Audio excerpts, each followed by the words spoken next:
Hey community group leaders and teachers, I hope y'all are doing well and having a fabulous day.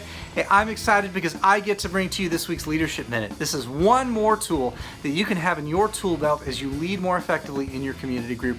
This week we are continuing our series exploring prayer. Last week, if you remember, we talked about frontlines prayer versus maintenance prayer. This week, I want to talk a little bit more about that and talk about what that practically can look like within the context of your community group and some benefits you can receive from that. So a few years ago, I got to serve with a church planting team in a little teeny tiny town you've probably never heard of called Gatesville, Texas. Gatesville is a prison town about an hour outside of Waco. Well, I had the opportunity to be a part of this church plant that just started because a 75-year-old man retired from preaching in Anchorage, Alaska, and then felt God tugging on his heart to start a new church. And so in his hometown, in Gatesville, Texas, he started this little church called Coriel Community Church. Over the course of 3 years that I worked there and worked with him, the church grew from nothing up to about 400 people that showed up every weekend. It was a fun time to be a part of that church.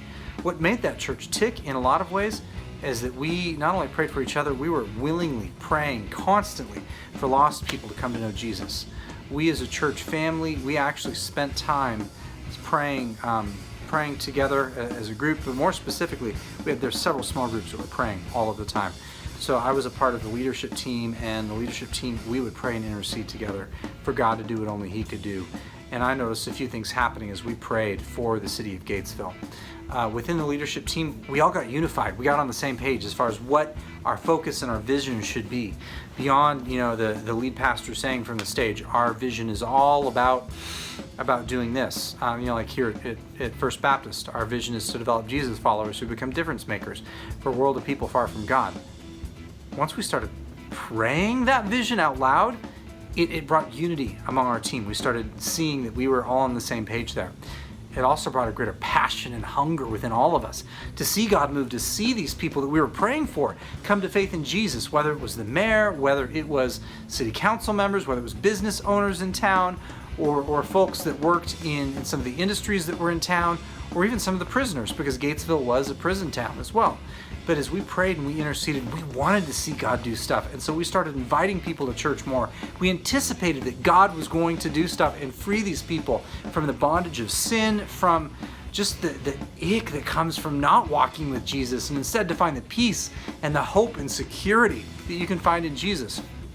So that was an amazing thing that happened at that point in my experience in ministry.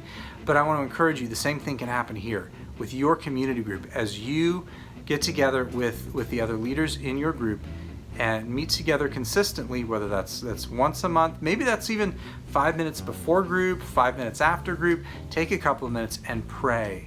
Pray for God to do what only He can do in your community group. Pray for people that are far from God that you're aware of as a leadership team, to come to know God, to be developed into a Jesus follower who will become a difference maker. And you'll notice unity among your leadership team. You'll also notice a passion and a hunger to see God move.